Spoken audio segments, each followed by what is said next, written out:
Hi, good morning, everybody, and thank you very much for attending. I hope not too many of you were caught up in train challenges this morning. It's been a bit of a voyage for some of us to get here, but thank you for making it. I think it will be a pretty interesting discussion on what is quite a challenging topic.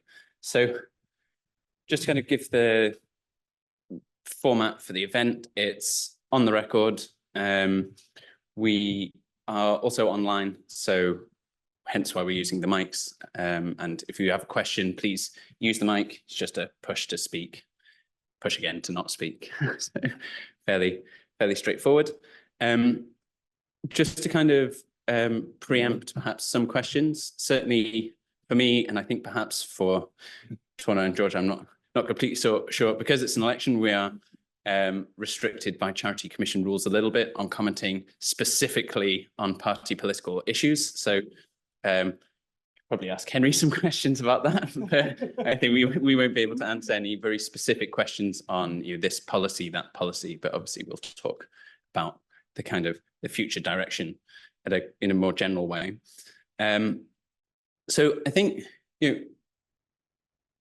where to start for me, I think, is why is RUSI involved in this space at all? Why are we looking at this? And I think it's the growing importance of clean technologies, combined especially with fragmenting, very difficult geopolitics, means that actually industrial policy is effectively a new frontier of energy security. So with a kind of move from reliance on straight commodities, oil and gas, very well-established markets, to what is effectively manufacturing supply chains. So supply chains that are very much more diffuse, that are not so fungible, often not so liquid, means that industrial policy all of a sudden is much more at the heart of both energy security and economic security, and also geopolitical competition. So wind power is already a cornerstone of electricity supply in the UK alongside gas. This is only going to become more the case. And as transport industry and heat are electrifying kind of coming decades, wind and batteries move much more to the heart of energy security in general, even beyond electricity, because your heat and transport are reliant on it. At the same time, obviously, access to reliable and cost-effective electricity and energy moves to the heart of your economic competitiveness. So you have kind of tensions in there. I think alongside that, clearly, the production and manufacture of these technologies is recognized as a kind of key feature of the industrial geography that underpins geopolitics and is underpinning it going forwards. In China, it's the three new industries, EVs, batteries, and solar PV, that effectively meant that economic growth in 2023 was acceptable and not poor. These are the leading export industries. They're driving a lot of industry. They're driving a lot of innovation. The US and the EU have very clearly recognized this, especially the US. The Inflation Reduction Act is so enormous that it's clear what they're thinking. And they're kind of recognizing that industrial capacity and access to technology, to capital, to skills in these new energy supply chains are necessary for basically maintaining economic relevance and economic power in the 21st century. And that's spread out to other countries. There's countries all around the world outside of that who are doing the same. Either they're reacting or they're proactively looking for value added for their economies, all the way from advanced economies, Japan, South Korea, Canada, Australia, all introducing kind of subsidy regimes, support regimes, looking at trade relationships to middle-income countries, your Indonesias, your Chiles, your Indias, even Kazakhstan, Mexico, Turkey, all of these places looking for their role, looking to take advantage of their resources, and then developing countries too, especially as kind of producers of minerals, and also to get some early value addition, countries like Zambia, countries like Congo. So this is shaping international relations around the world. It's an important geopolitical factor, and it will only become more important going forwards. And clearly kind of security of supply chains and questions about how important it is that we have industry in the UK are moving increasingly to the fore of kind of policy discussions if not kind of the fore of the election campaign itself, although it is in key pledges. So the UK has competing and conflicting priorities in this space. There are big questions about how you navigate this. You have, on the one hand, the UK wants to catalyze global reductions in greenhouse gas emissions. That's a kind of core goal. Needs to happen in the UK, needs to happen around the world. It wants secure value add from, well, it wants to secure value additions from clean energy industries in the UK, so jobs. We also want some, if there is a security of supply from that, we want security of supply from that. We need to safeguard our own energy supply. So the UK wants to secure its own energy. It wants to ensure that its energy system is reliable, and it wants to make sure that its energy system is competitive, cost competitive. And I'd also add, potentially controversially, that the UK also has, since the 1980s, had a kind of ideological commitment to not picking winners. And this has become a kind of an objective in itself in some cases, which also needs to be managed alongside the others. So the next Parliament comes at a crucial time for deciding some of these questions and deciding which priority is the one or two, or which order they come in, because this is basically the second highest growth rate in electricity generation capacity added that we're going to have up to 2030, the highest probably in the 2030s in the UK. Almost certainly, if you look at the US, the advanced economies, 2030s is going to be the time for major rollout of equipment, probably, well, into 2040s as it filters through to other countries too. So industries are making their investment decisions now where to locate manufacturing. It will be possible to do it later, but it will be harder. You're competing against more embedded, more established industries by that point. So the next Parliament comes at a pretty important time coming up to 2030. It will set a lot of the path dependency that the UK will follow over the period probably up to 2050. So which direction should it go? And that's a little bit what we'll be discussing today. So I think I'll start by introducing the panel. Thank you very much for being here. So on my left, we have Henry Sanderson, who's executive editor at Benchmark Mineral Intelligence and author of Vault Rush, which is a book about almost exactly these issues, and also an associate fellow of RUSI, recently joined. So welcome to RUSI as well. We have Torna Langenman, Senior Policy Advisor for Climate and Energy Policy at the Tony Blair Institute, and Dr. George Dibb, Head of Centre for Economic Justice at the Institute for Public Policy Research. So I think we'll start at the start of the supply chain, I think, with critical minerals. So critical minerals, I think, have captured a lot of the headlines, and I think a lot of government attention, potentially more than they should have, given that there is a whole other supply chain there that also needs to be taken into account. But they play clearly a formative role in structuring the industry. If you look at China, its industrial strength across the board is based on its strengths in critical minerals, I think you could argue. So could you give a kind of just a high level view of how these markets work, why they're different from normal mineral markets? I was at an event on Monday where an Australian miner said, these minerals are critical because of market failure. If the markets worked, they wouldn't be critical. So why, if you could kind of dig into that a little bit, why is that? And what's been happening recently in some of those markets, such as nickel, and what does that tell us about kind of risks from China? Yeah, thanks very much. So just to give an overview of where we are and where we're going, critical minerals, I guess, have achieved huge political attention because they are the beginning of the supply chain. So without them, you can't do the rest. You can't build the products that we need. You can't reduce costs for clean energy technologies unless you have supplies of critical minerals. And we've already seen this happen where we had prices for lithium spike last year and the year before, and battery costs went up and actually did have a detrimental impact on deployment. And similarly now we've seen prices come down and we see battery costs come down and deployment of things like energy storage increase. So they're critically important to the cost component of clean energy technologies. So we need to make sure we have enough supply. We don't have this volatility. And volatility in price is really can be very tough, especially for Western companies who are listed or who have shareholders, and they might need to pause investments and pull back. So what we want is ample supply, but prices high enough to encourage investment and reinvestment. But if you look at these markets, they're much smaller than oil and gas, right? So we talk about switching from fossil fuels to clean energy. They're way smaller. Lithium's, 15 billion or so market, but oil, we're talking almost trillion or over trillion. And they're divided really into, the industrial metals that have other uses like copper, nickel. These are big markets with well-established prices, to these more niche minerals such as lithium, cobalt, which are smaller markets, and the pricing is still being worked out, and we're still not, people are still working out how it's all going to unfold.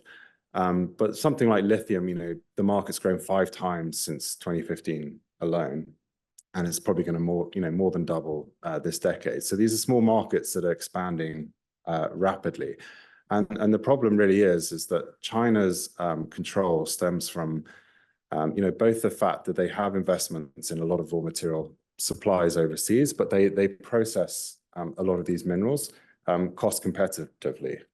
So it's not so much an issue that it's we can't do the technology. It's that they have managed to do it cost competitively and at scale. So that means that even if you dig something up in Australia, it will go straight on a boat to China, right? You have no control over these supply chains unless you have other bits of the supply chain. So even if you produce lithium in America tomorrow, politically, I'm sure you'd be invited to the White House, but you'd be sending it to China to be turned into another product further up the supply chain. So all this means that the quest that the West has set itself to diversify from China, to de-risk, is incredibly hard.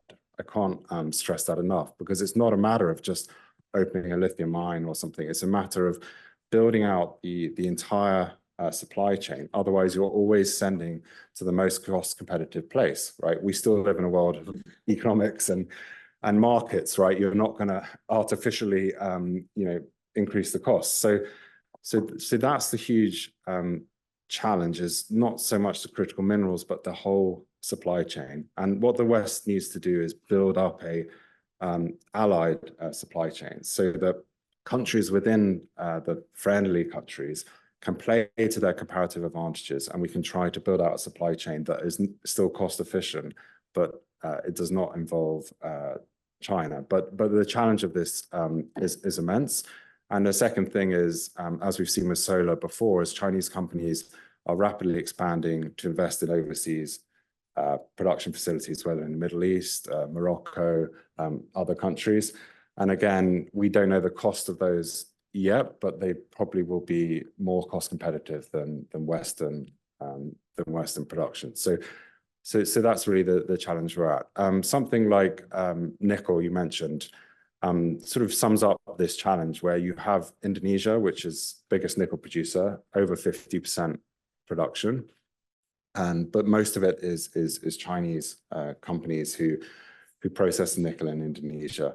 You have the Philippines, which, yes, an ally, and there's a free trade agreement with the US, but all their nickel goes to China. They don't actually process a lot. So in both these countries, 2 top nickel producers, to avoid China is a very, very difficult task. And just finally, coming back to the price volatility, because yes, EVs are increasing, yes, clean energy is increasing, but it's not a stable, linear. It's volatile, and this really impacts the geopolitics in a lot of ways. But number one, as I said, when prices are down, it's hard for Western companies to invest, to commit capital, whereas Chinese companies can actually do quite well investing against the cycle and actually staying the course, investing in capacity. So volatility in markets is actually quite damaging for Western efforts to de-risk from China.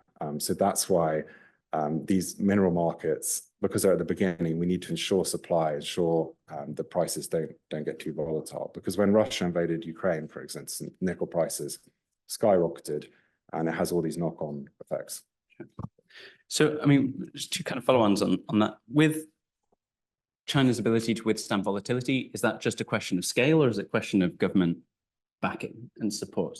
And also, to what extent, certainly, you hear from Western miners that the volatility itself is China's fault. We have overcapacity and all this. You tend to get a slightly more nuanced view from analysts. So what's your kind of take on that? Yes, I wouldn't say fault is the right word. Like we see so much blame at the moment about China's overcapacity. Yes, there is overcapacity, but they are big victims of it as well, Chinese companies. And the system is, and the market is such that China is hyper competitive. It has very, very capitalist elements. But you do have these cycles of overinvestment where everyone jumps on the bandwagon, and you do have overcapacity, but it's probably, you know, more damaging to a lot of them right now than to us. But I think you know, the volatility also comes from the fact that China is such a dominant market for EVs, for solar, for wind, and what we need to see is growth in other regions increase so that we can smooth out that volatility. Because part of the problem now with these markets is all the demands in China, right? So all the price volatility reflects what's going on the Chinese market. And what we need to see is prices now for the US market, for Europe, so we get a better sense of global demand rather than just Chinese demand. I think what we'll see from the Chinese overcapacity though is obviously the winners or the big people get even bigger and even more cost competitive and even more innovative, right? And I think this is the big thing the West hasn't come to grips with is this is not a competition for China to catch up to existing technology. This is a competition for innovation, and China's really innovating at the moment.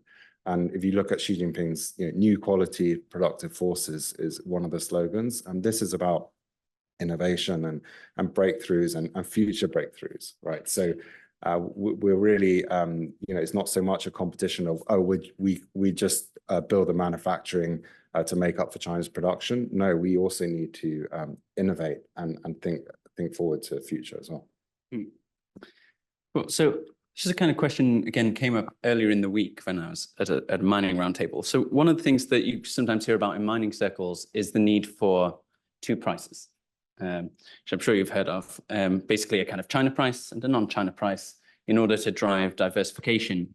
But I have real questions about, is that feasible on the one hand? And two, if it is feasible, is it desirable? Is a bifurcation of the market, which you do hear a lot, but I think when you really look at the market, it seems kind of impossible to me, at least. But would we want that? I mean, how would it affect us? How would you implement it?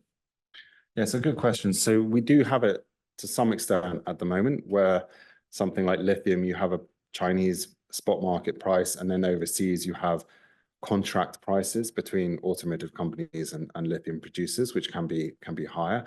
And that's a sort of fundamental change we're seeing where the customers, the automotive companies, Tesla, etc., they realize that they need to build these supply chains and support these supply chains. And that's a sort of fundamental change in these markets, which is automakers saying, I will pay a price, sign a contract with a price that has a floor or ceiling, and commit to supporting Western supply or supply chains that don't rely on China, and sort of supporting a price outside of China.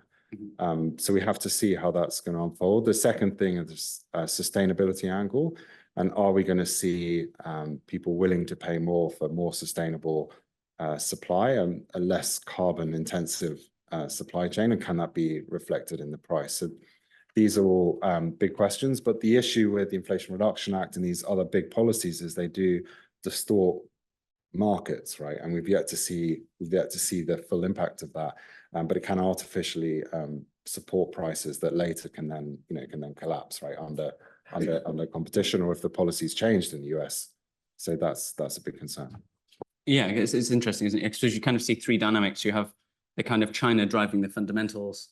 You have automotive companies driving a kind of separate price. And I think that to me seems an interesting kind of question, which I have, is around whether you see the automotives and the OEMs and things kind of rising as geopolitical players in the same way that the oil companies were previously. They ultimately, in the West, they're the ones who control the supply chain. They're the ones who decide. And then you also have, on top of that, national consumer country industrial policies, trade protections, which introduce the kind of a different market dynamic again. So you kind of have quite an overlay of different features. And But yeah, it's probably possibly a good moment to move on to a kind of picture of the international competitive landscape. So, Fatona, could you give us a kind of an overview of the kind of global industrial competitive landscape a little bit? You know, the Inflation Reduction Act, and are these a positive or negative for the UK? Yeah, so I think first of all, it's quite interesting how you know, things have all of a sudden kind of changed. People have realized that this net zero transition actually is happening, and therefore there's a huge economic opportunity here. And I think that's the kind of overarching kind of positive thing we're kind of seeing in the world right now. The most natural place is obviously to start with China. They've had the kind of policy consistency, used their kind of low cost capital since, you know, in the 1990s, capitalizing on the kind of German demand for solar panels to create a domestic industry there. Since the late 2000s, they have overtaken the US in terms of amount of investment in green industry. And since 2012, they're surpassed Europe as well. This means that in 2018, they had a double amount of investment to the US in green industry. So we've basically seen decades now of China realizing that there is potential in green industry and having kind of consistent industrial policy to create a lead there. And that's been happening kind of not in secret. We've all known it's happening, but it's not been getting as much attention. I think until the Inflation Reduction Act, the CHIPS Act, and the bipartisan infrastructure law in the US, which has obviously kind of put the kind of starting, you know, they started a kind of international drive towards industrial policy in green industries. And so what the US is doing, I mean, it should be obvious to everyone here, they are focusing massively on domestic, revitalizing domestic manufacturing through quite a few tax breaks, domestic content requirements, all kind of baked in to increase competitiveness and drive investment into these industries.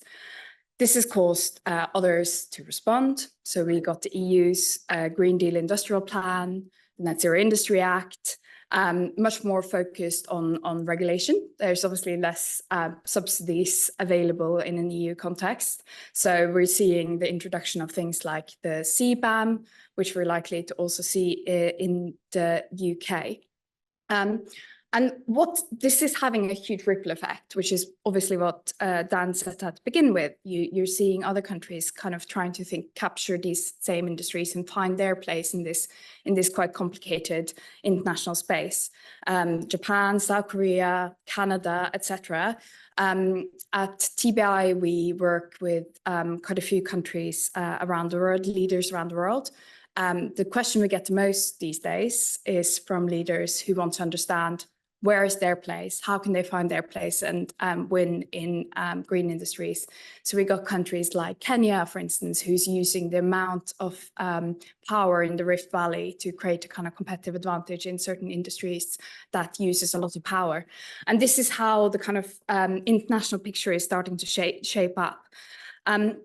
And I think it's quite difficult for the UK to work out how you place yourself within this, because obviously we are a relatively small country in a global sense. We have limited kind of fiscal headroom. We can't do the big kind of huge subsidies like the US. And I also think at the same time, we have a lot of capabilities that we could lean into to kind of try to find our place in this space. So, you know, our excellent kind of research sector, the universities, our strength in things like financial services, stuff like that, and also our kind of international standing and ability to work with countries. And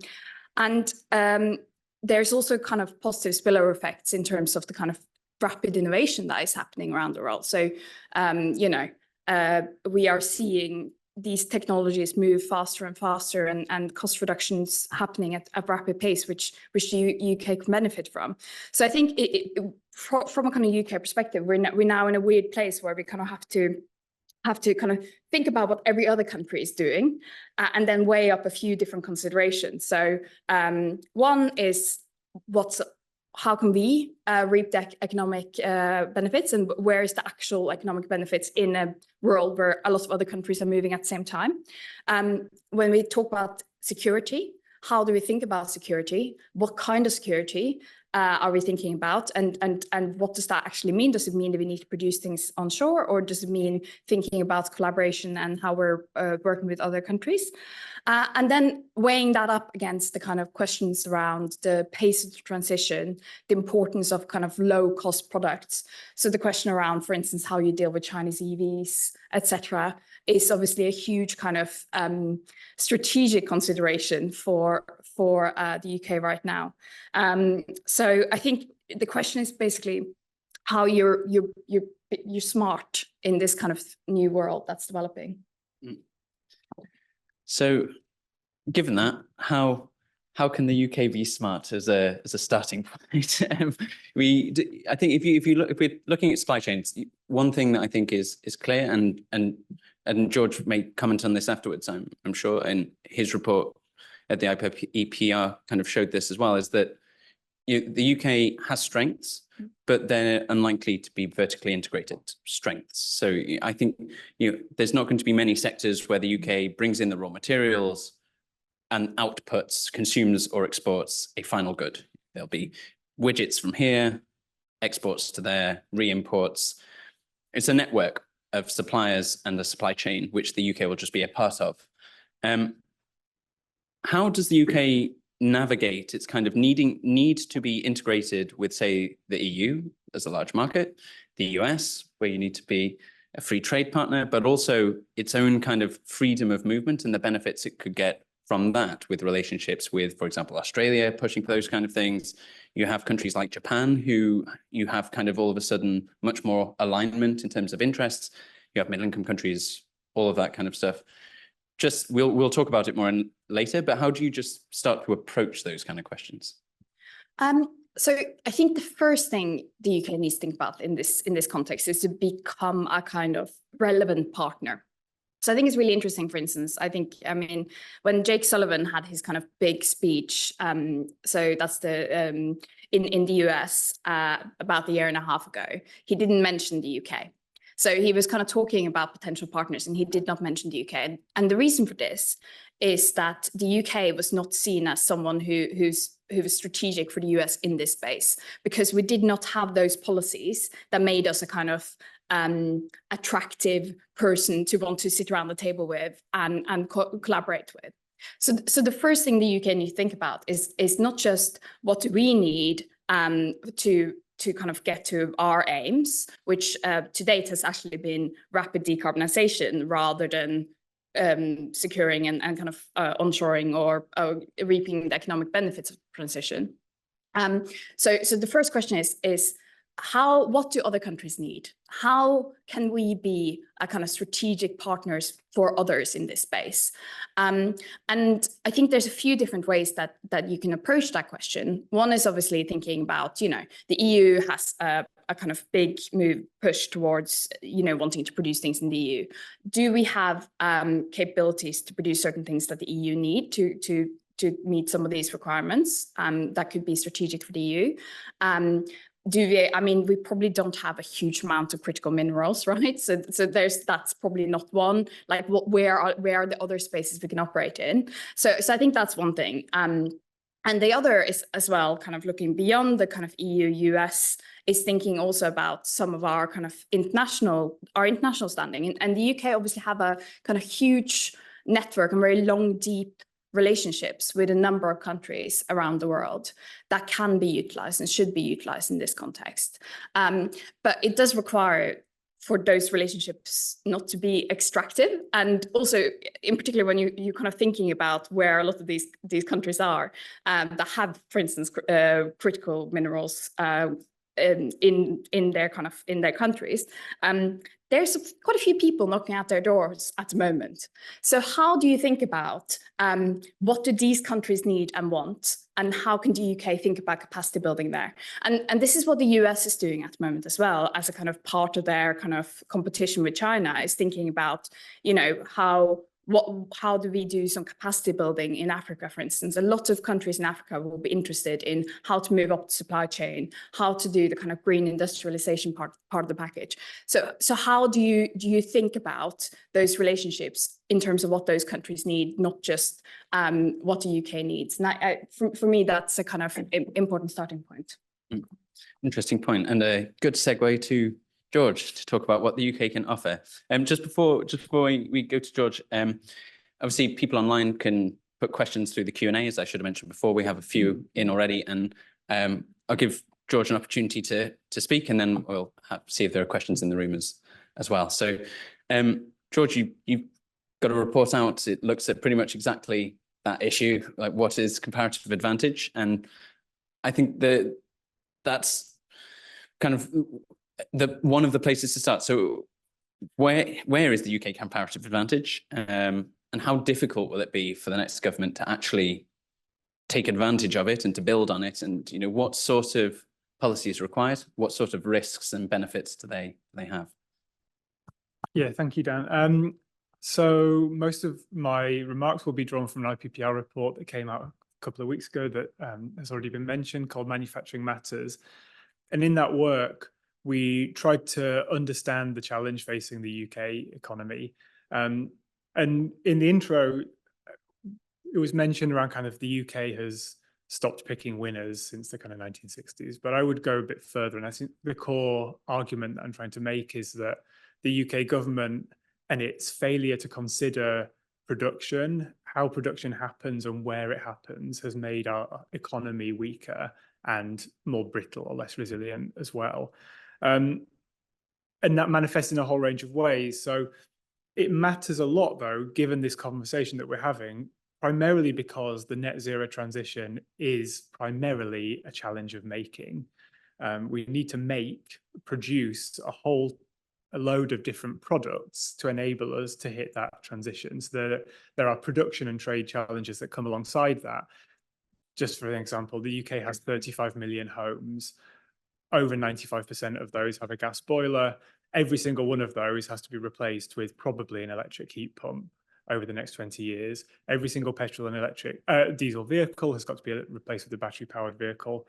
And many, if not all, buildings will have to be retrofitted, which again has material requirements. So where and how these products are made matters to our ability to achieve the net zero transition. But critically, we know that it's going to cost us a huge amount of money to achieve that transition. And so the CCC's forecast is for £50 billion of gross investment, public and private, every single year between now and 2050 to achieve net zero. Where and how that production happens determines who benefits economically from that transition too. So we have a choice of buying our way towards net zero or supplying our way. But we're also trying to be realistic. So in the work, we have long argued that the UK should take a more ambitious approach to industrial policy, akin to the US or the EU, and that we are already significantly falling behind. But we try to be realistic about what that should seek to achieve. So the Inflation Reduction Act, many people describe it as a kind of technology neutral policy, but it's really not. It's technology specific, but specific in every single different net zero technology. It has, I think, almost 100 different separate programs, each of which seeks to address different parts of the kind of innovation and supply chains for different products. We cannot do that in the UK for all the reasons that Turner set out. We have a smaller fiscal space and we have a much more shallow industrial ecosystem than the US. It's just not plausible for us to try and do all those things. But what should we try and do?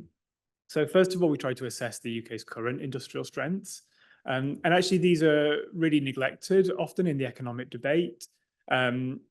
We are the world's 7th largest exporter of green products. We identified 149 different green products that are critical towards net zero transition. That's both end products, i.e. a wind turbine, but also all the different components of the supply chain. And across those 150 products, the UK currently has comparative advantage in 1/3 of those. So we are already competitive. And in fact, the first thing that I get asked often is, okay, but how can a country like the UK compete with the US or China? And the answer is, we already are. The UK has strengths because of our innovation and R&D heritage, as well as particular strengths in advanced manufacturing that makes the UK industry currently competitive. But those strengths are not necessarily in the highest value parts of those products. So for example, in heat pumps, we do not have comparative advantage in making heat pumps, but we do have comparative advantage in making controllers and pumps. And that's because we have a very well-developed boiler manufacturing and air conditioning manufacturing supply chains in the UK. So the question facing policymakers is, how do we transition this significant existing industry into heat pumps? And that will require an industrial strategy. But we also recognize that comparative advantage really isn't the be all and end all. Comparative advantage can be shifted by policy over time. That's exactly what China has done and what the US is seeking to do with the Inflation Reduction Act by both supporting innovation and supporting scale. So recognizing where we stand today, the path dependence that we've taken to reach this point, and the possible paths that we could take in the future, which ones should we pick? Which ones are the lowest cost or the easiest to do based on our industrial structure? And we highlight 3 different strategic areas based on what we call an industrial relatedness index. So we look across all the different products and components made in the British economy and consider how technologically similar they are to the products that we need for net zero. And that recognizes how production actually happens. Companies often tend to switch from making one product to another. Lots of car manufacturers used to make planes. Toyota started out making looms before they made car vehicles. Vestas started making farm vehicles before they made wind turbines. Companies tend to shift into areas, though, that are technologically close to what they make today. And based on the things that the UK makes now, we are best set up to be strong in the future in areas of heat pumps, green transport, and wind manufacturing. But each of those creates different challenges in its own right. So, and different competitive dynamics internationally. But those are the areas that we think, if we had to say that the UK should take a more ambitious industrial strategy or a Bidenomics approach, that we should lean into those areas. And just a couple of points around that, speaking to the other remarks of the panelists, we don't see that as a protectionist move. Fundamentally, we can look at the IEA forecast of what the world needs globally to hit net zero, and we are not at the industrial capacity in any of those products today. Internationally, we face supply constraints in the critical manufacturing technologies to hit net zero. So protectionism, which is like trying to take economic activity from your competitor and bring it into your own country, is not what's happening here. We globally face a competition, yes, but a competition to expand production, and the UK should be playing its part in that. Secondly, I've talked mainly about competitiveness, but competitiveness and scale matter. So that's part of why China is able to be so strong.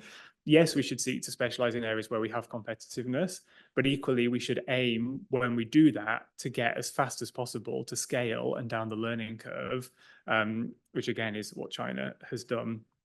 And lastly, to position this into kind of a wider security frame, I think I was at a roundtable recently where someone was talking about Huawei and our exposure to or dependence upon Huawei in various parts of our digital infrastructure. And their take was, well, that's okay though, because Huawei is just one area of the economy where we currently face concentration and are dependent upon China.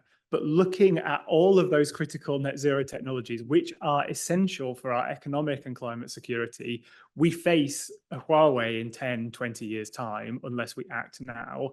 The question is, which of those areas should the UK seek to specialize in, really? Great, thanks for that. So we have some questions, and I'm going to try and segue smoothly into them. So we talk about taking advantage of comparative advantages we already have, and this not being protectionist. But can you do it without protection? And, we had on a debate last night where Rishi Sunak, in response to the question on climate change, said, yes, we want to meet the net zero, but, which seems to be the new thing. So we want to reach net zero, but we don't want to layer costs onto consumers.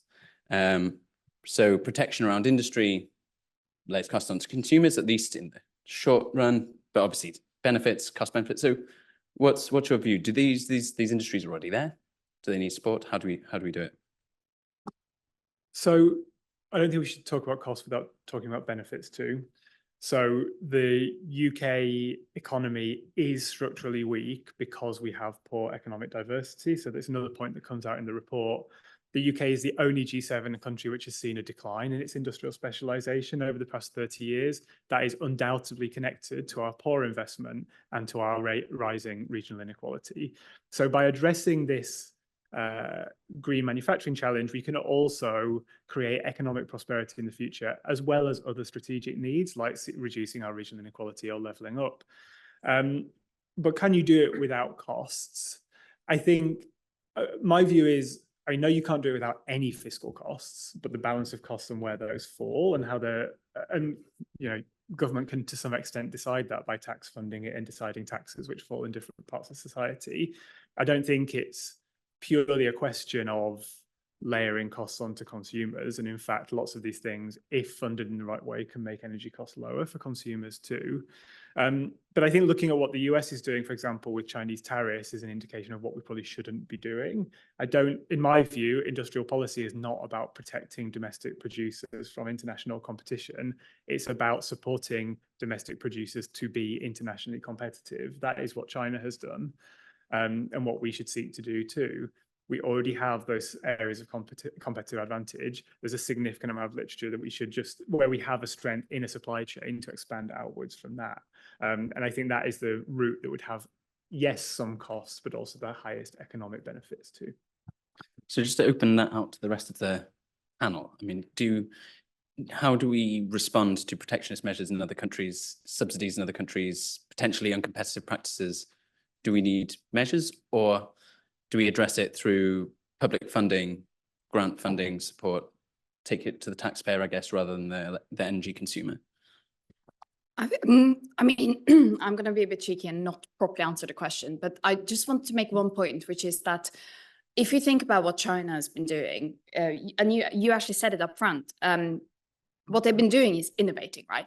So I think a core part of what the UK needs to do now is to not look backwards. So not to kind of think about the industry of right now or 5 years ago, which I think we have a tendency to do, but try to think about how we can innovate as we're doing this, right? So how do you think about when you're kind of designing your industrial policy, thinking about how you incentivize R&D as part of this strategy, how you think about incentivizing kind of not necessarily supporting specific companies, but specific industries to kind of allow that kind of healthy competition to drive the kind of incentives to innovate and find better products that will reduce costs. And I think that's part of the solution here, right? Because if you're trying to kind of capture an industry when someone else will kind of out-innovate you and come up with a kind of better and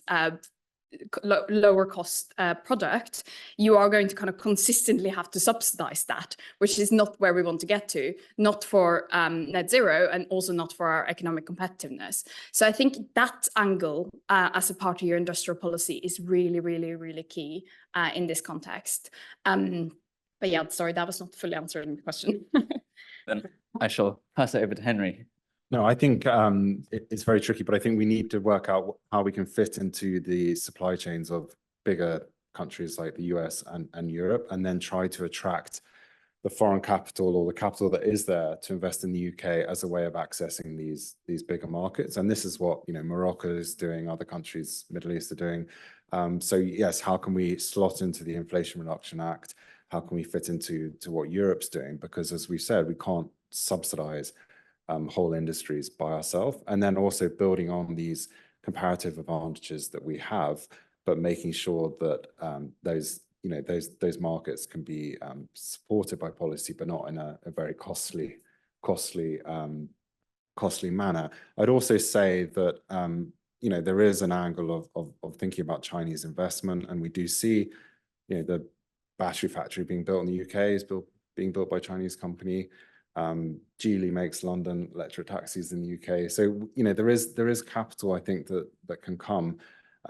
But also, what's the incentives that we can provide? Because we're in this global race where every country is trying to attract. Every country is behaving like a local Chinese government, right? They're saying, come here and we'll give you this and that. So we need to work out what are the attractive things we can provide. Okay, so fundamentally, I think at the heart of a lot of this supply chain questions is a question of whether we are competing internationally, collaborating internationally.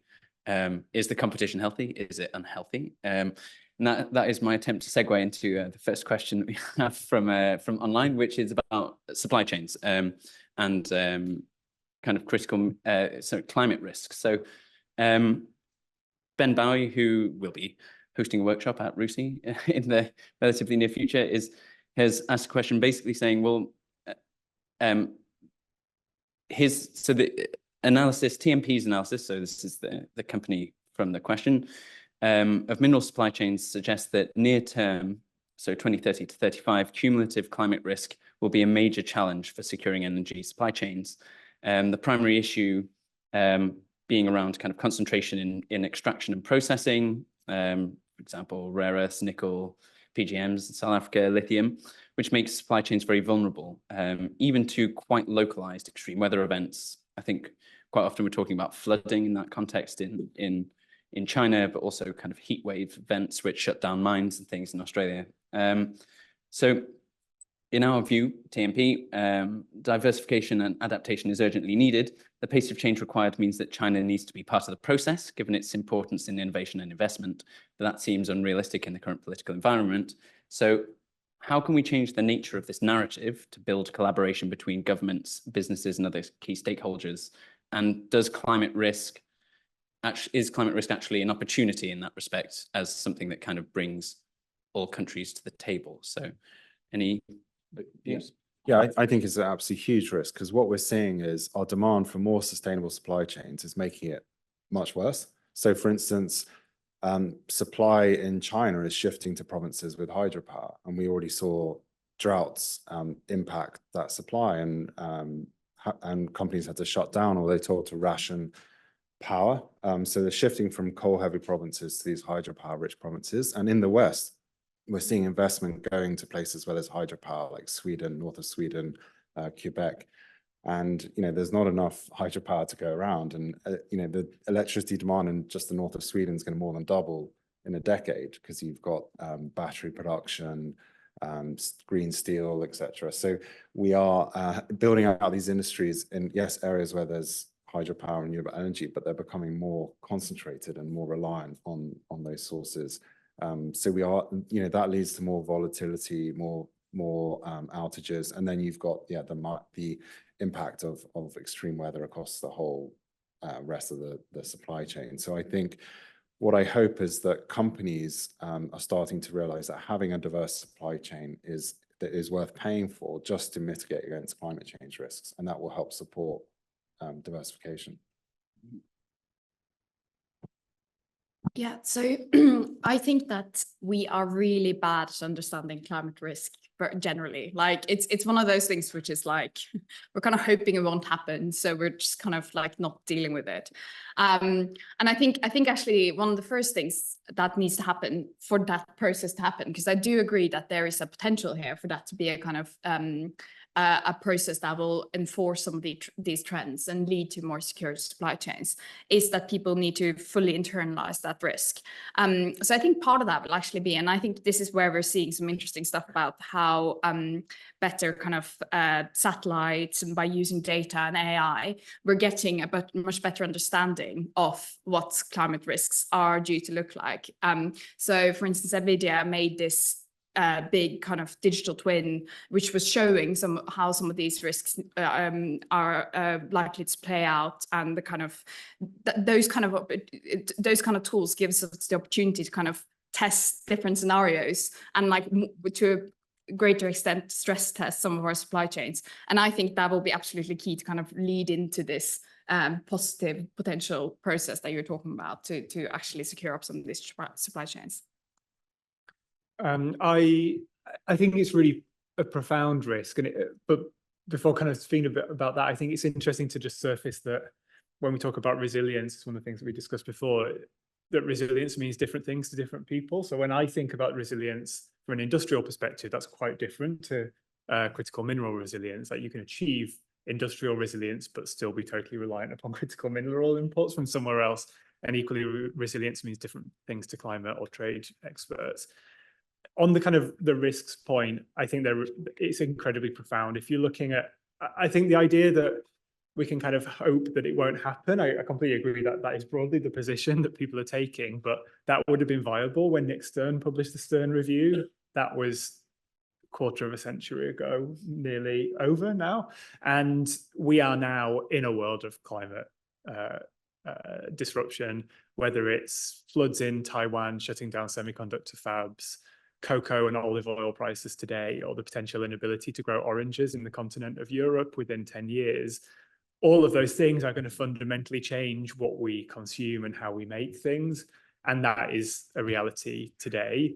I can't really speak to how you manage some of those supply chains or commodities, but I think that the overall kind of economic framework that we set up to fundamentally has to be more resilient. We've just coming out of an inflationary period, which in part has been driven by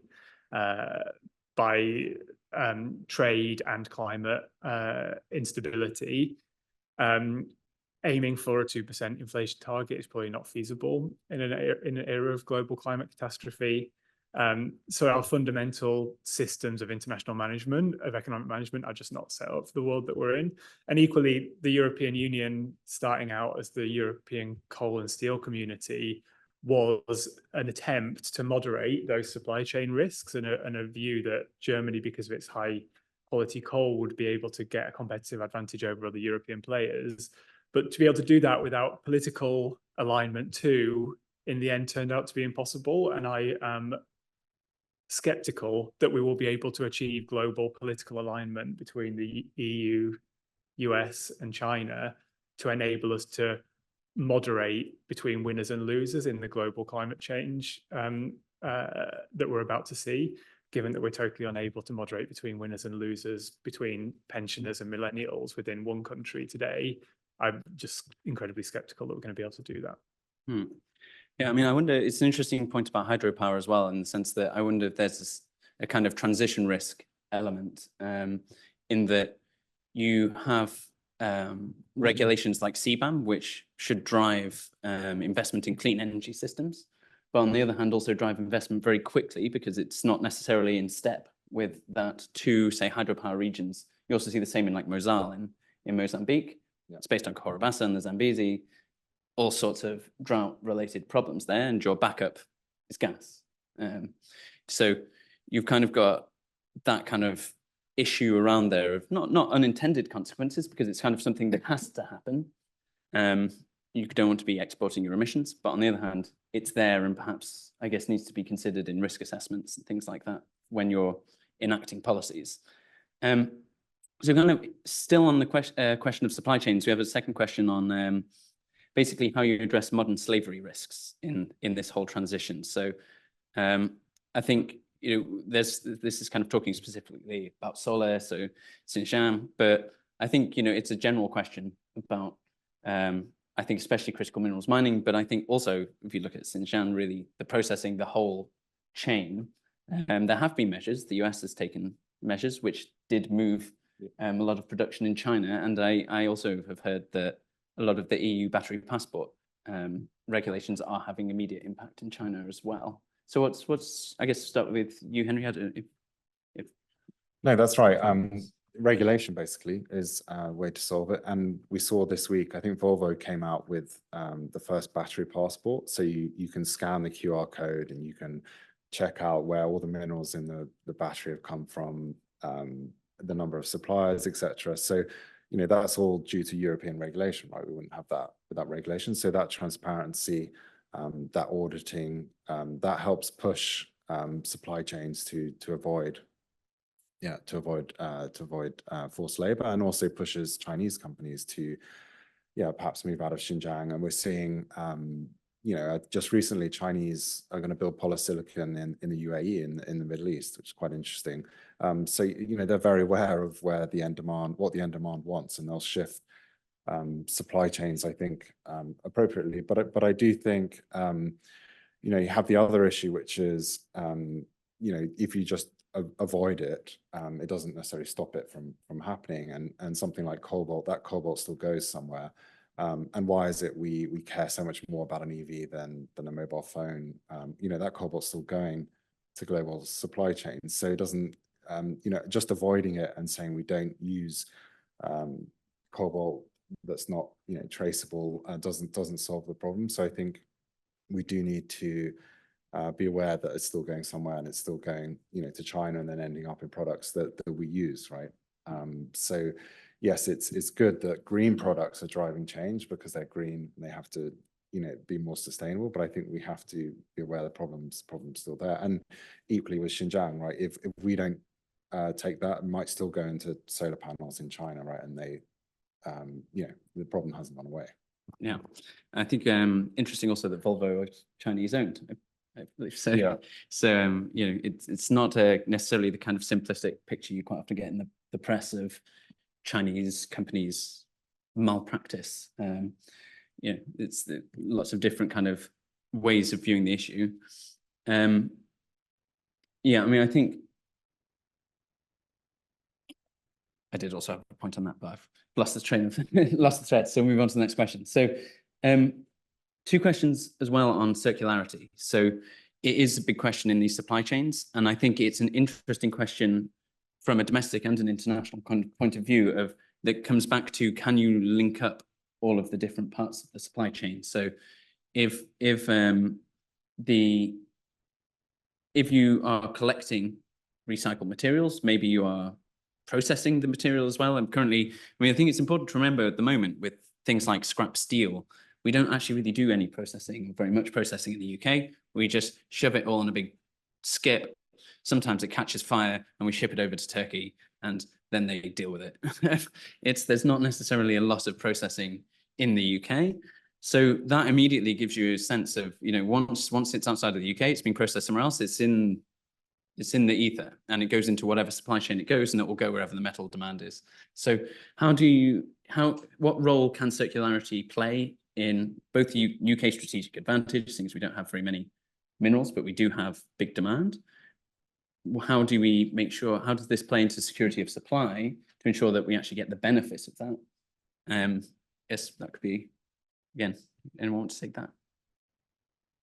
I think the main benefit is that latter one, right? I think there's the space for the UK to aim to develop strengths in that kind of recycling, reuse of materials within those green products, because there is currently a global gap in it. There's very few people trying to do that. And given our already stated lack of kind of natural resources and a source for some of those critical minerals ourselves, by developing that recycling and reuse, not only are we contributing to a reduction in waste, but we're also securing a future supply for our own manufacturers. So I think there's kind of a double win there. Yeah, I'd say, we're looking at, by 2040, beyond there, we will be in an almost circular situation. So if you think about this race for critical minerals, etc., we're talking about sort of 15-year period where we need to mine, we need to open new mines, but eventually we're going to get to a circular solution. And we're already seeing, especially in China, a lot of recycled material being used in batteries, and that share is only increasing. So I think it's a huge opportunity for the West, and I think it is one area where I think companies will potentially pay a premium. You see someone like Apple say, we're going to have all recycled cobalt by 2030, and I know they've been asking around, but they want more recycled materials, so they might pay more for recycled materials. So that's an example of shifting these supply chains. And the issue for the West is, again, yes, we can build recycling facilities, but we need to get hold of the material to recycle. And markets are markets, and often it goes to who can pay the highest price, and it goes to Asia, not China because it's banned, but it goes to Asia. So we need regulation again to support those industries, prevent sort of leakage of these things. But if you think about what's happening now, I mean, China's producing all these batteries, solar, etc. If they're exporting them to the West, they're giving us these raw materials that have been processed by Chinese companies and often mined. So they're giving us these source of future supply. So we definitely should try to keep it within our borders and recycle it. Mm. Yeah, I've also just remembered my point on ESG, which was that with respect to cobalt, I mean, I think it is very important not to avoid the problem. And I think it was very much seen when the initial kind of investigations and publicity came out on child slavery, child labor in the cobalt supply chains, artisanal mines, that there was basically just a drop-off of demand for cobalt and a massive increase in demand for nickel. And what that really resulted in was a lot of unemployed artisanal miners in Congo who had no other source of income really, and a lot more pollution where they're producing nickel, which is a very environmentally destructive process. So a lot of unintended consequences, and I think it's most important to try and deal with the issue in place, and rather than to kind of avoid that mineral as, say, a problem mineral. But also that's also a factor of prices, right? So having prices that can reflect that, so that companies can kind of balance their battery chemistries, their mineral chemistries to reflect the problems in the supply chain. So are there any kind of comments, questions from the room? Yes, so I saw you first. Yeah, if you could press the button for online people online. Of course, yes. Ewan Grant, United Kingdom Defence Forum. I have worked in West and East Africa in mineral nations. My question is the timescale for building viable processing structures at scale in allied nations, and you notice the word I use, allied. Are there any particular minerals where that's likely to arrive sooner rather than later? And are there any particular ones where it is definitely going to be later? And that's a question for you. We'll take them one at a time, I think. Yeah, so we're seeing a lot of build out investment in South Korea, in processing, because obviously they can be eligible for the Inflation Reduction Act, and it is South Korean companies that are building a lot of the battery production in the US. So South Korea also, for instance, in lithium, and Australian lithium miners building lithium processing in South Korea. So I think we're seeing that build out happen, and I think that's one area that I think is going to happen soon, is already happening. And then one interesting area, talking about the hydropower, Quebec, we're seeing sort of cluster emerge in Quebec of processing and other parts of the supply chain using the hydropower. So I think we're definitely seeing developments.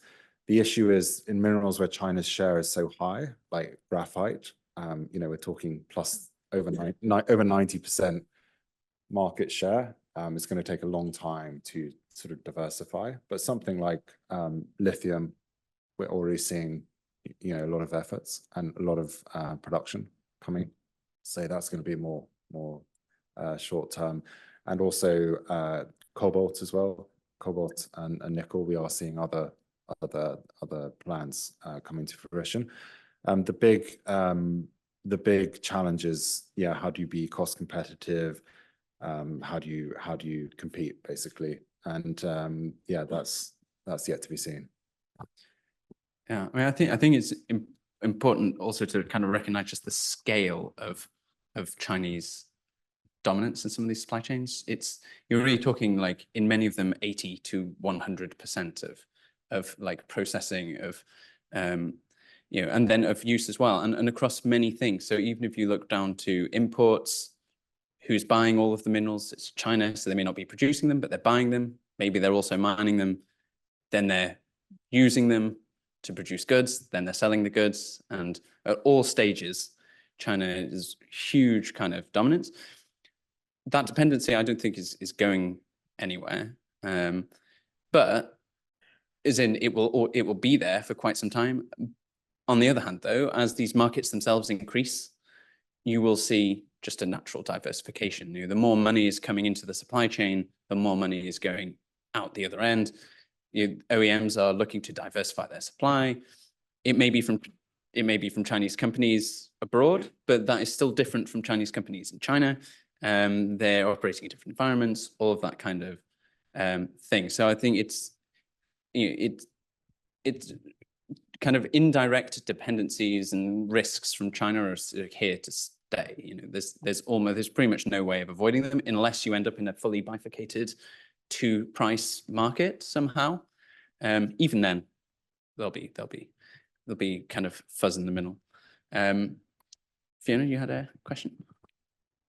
Fiona Clowder, I'm a former diplomat for Latin America. I now work on the interface of mining, energy and environment. I think Tony's point about strategic partnerships is very, very important, but also the role of finance and the time frame and urgency in making all this happen. I spent yesterday at the Net Zero Delivery Summit in the City of London, so very much talking about net zero, about the energy sector, about climate risk, etc., etc. At no point did anyone actually mention mining and the critical minerals to make it happen. So could the panel comment on the role of finance, the strength of the UK as a global finance hub to actually make this happen, and also building these strategic partnerships with Latin America and Africa, which we haven't yet really focused on in this discussion, but they are the source of much of what we need.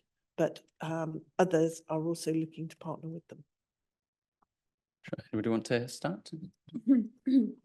Well, I mean, first of all, yes, I think that's really important. And I think finance is, or getting the kind of global finance flows happening in the right way is one of the core challenges we have right now in terms of this. And I actually mentioned the kind of UK financial services. I know, and I take the point about the importance of manufacturing for the future of the UK as well, but we shouldn't neglect the fact that we got a really, really strong financial services sector that can be a catalyst for good in the net zero transition. I think there's like a number of things that needs to happen.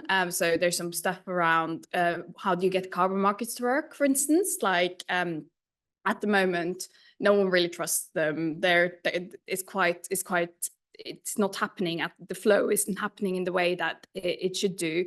The UK could, for instance, establish ourselves as a bit of a kind of global clearinghouse and make these kind of flows happen in a way that's kind of trusted and effective. I also think there is a lot of work that needs to happen with, so if you're thinking about kind of implementation of renewables, and I'm probably actually less clued up on the kind of financing of the mining side of things, but with regards to financing renewables as well, there's a lot that needs to happen in terms of thinking about how you can de-risk investment and thinking about, first of all, how the kind of World Bank and some of these type of institutions think about how they do their financing and help de-risk some of these investments. And but anyway, I think there's a huge piece there, and someone should be doing a lot of thinking on. Yeah, I think a really, really core part of the puzzle. I think the financing is a huge problem because often, so a lot of these mineral markets, we see junior miners or small mining companies are responsible for the growth in output, and they often get trapped in a sense where you need a offtake from an automotive company to get the financing, but you can't get that offtake because your material needs to be qualified. That can take 2 or 3 years, or they're not certain that you're going to come into production. So you get this chicken and egg situation. So I think the role of institutions like the EIB, European Investment Bank, the DOE in America, what they're doing, they now said that they can lend to critical mineral projects directly. That's really key because it kind of de-risks some of those stages and allows people to back these projects, because most investors, they're also scared of the price volatility, right? That I said earlier is so damaging, because, we've seen like lithium prices have just completely dropped, and, yes, some Chinese domestic production keeps on going despite these low prices. So it is incredibly challenging to support these projects, you know, throughout the cycle. So I think those institutions are really key. And as I say, the automotive industry coming in and supporting these projects that can help them get financing. But I agree that I don't understand why it's left out of the conversation around climate finance and everything else. Yeah. Yeah, I mean, we're also doing some thinking on this, and I think there are some really interesting little conundrums in financing critical minerals that start to emerge once you start to look at it, for sure. So, I mean, it's interesting in the UK, for example, we've talking to people in the city about mining finance specifically.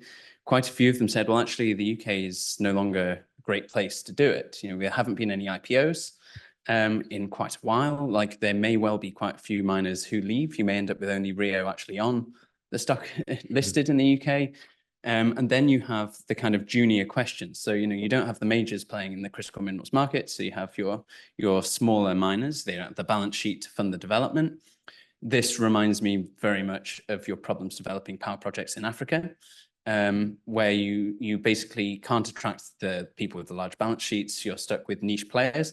Niche finance is one solution, but I personally would caution against it, having seen how it works in the power sector, in the sense that you can rely on multilaterals and you can bring in, you know, DFC, you could bring in, you know, BII, all of that stuff. They can make a difference on the margins, but fundamentally what you need is demand and a large market that will bring in the majors. The question is whether you can do that in time, whether you have that how you solve the chicken and egg problem to create your demand while you don't have the hugely resilient supply chain in place in the first place. And I guess that is just kind of a transition problem. And I guess also it's just the inevitable kind of price crash, you know, the rise crash cycle that you see as the industry expands and kind of stops expanding, as consolidates and expands again. And you see it all the time in growing industries. Yeah, we'll just say one more point. We are seeing oil and gas come into something like lithium, where Exxon's,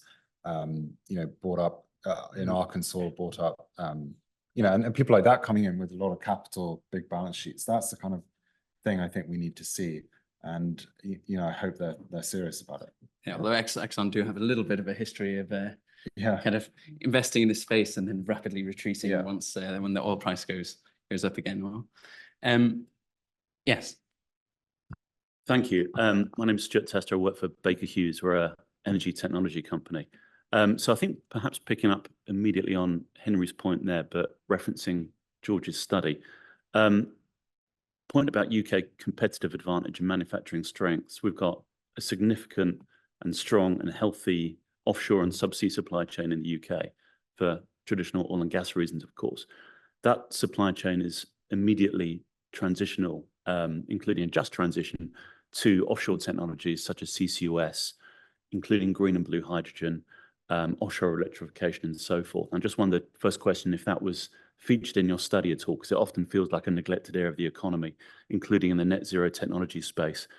Secondly, I think, firstly, Henry, kudos to Vault Rush, which is excellent. I enjoyed that significantly, and there's a great chapter in there on deep sea mining. The controversy around deep sea mining, and Dan, I believe you referenced cobalt and child labor in the Congo and so forth.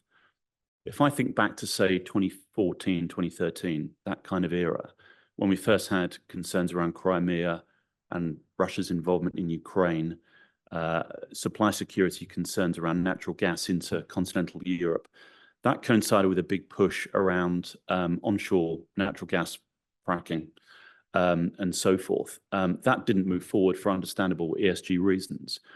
But if we apply that perhaps historical analogy to where we are now and project forward in the geopolitical space to 2030 or elsewhere, would it be advisable, despite ESG concerns around deep sea mining, to now be embracing that technology to allow for the critical minerals abundance for defense, digitalization, energy transition for the future supply chains? And that's, you know, offsetting the ESG concerns as well, of course, around the onshore development of these resources. So tough questions for investors.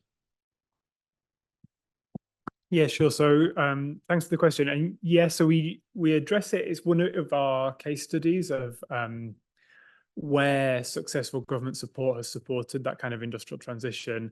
And it points to a German port, whose name I can't recall, but it was in the report, who had significant shipbuilding expertise and was kind of repurposed into or retrained very rapidly over the course of about 3 or 4 years into training for offshore wind and renewable installation as a kind of case study of how you can support an industrial area to pivot from one area to another. And the reason I highlight that is that in a separate bit, so number one, we're very supportive of that kind of just transition focus, where we can identify the communities who are probably most exposed to some of the negative aspects economically of the net zero transition, and trying to find a way to overlap that with the potential industrial or prosperity benefits through these kind of targeted interventions. And the same week as that report came out, actually, we had a separate piece specifically on reskilling in the oil and gas industry to support those people into work, both in offshore renewables, wind installation, but also retrofit, gas boiler and heat pump installation and those kind of things, which have similar transferable skills. So that's definitely a part of our work, and it's something that we're going to be continuing to look at, because we're not, one of the challenges is to maintain employment, and there's a bit that we haven't got into the discussion, which is that some of these manufacturing industries are so productive now that they have relatively low employment. So how can you capture or support those people to work in surrounders service industries as well, which I think you highlight.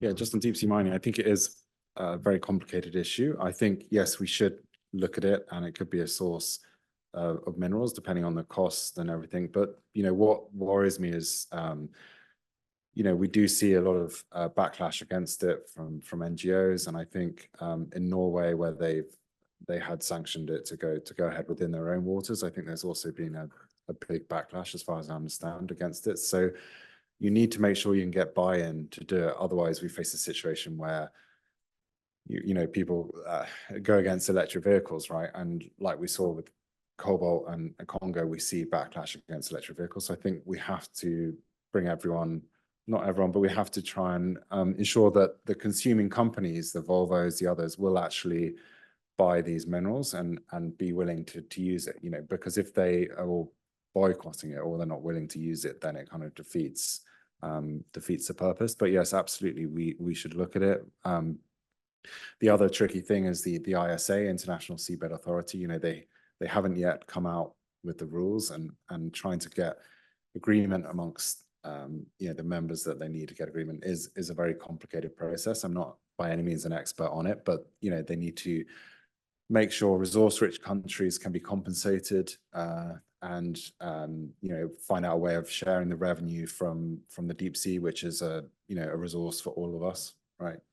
So I think it's a very complicated process to work out, but I think, yes, potentially could be a source. But you know, I don't necessarily buy the argument that if we do it, then suddenly nickel mining in Indonesia will stop, or cobalt mining in DRC will stop. I don't think it's such a simple thing to work out like that. Yeah. So I'd like to use the last 10 minutes to move into kind of some just transition type issues, some of the things Fiona was talking about. Unfortunately, the webinar, I'll have to end the webinar because there's another one immediately afterwards, and it's on the same stream. So apologies to those online, but thank you very much for joining.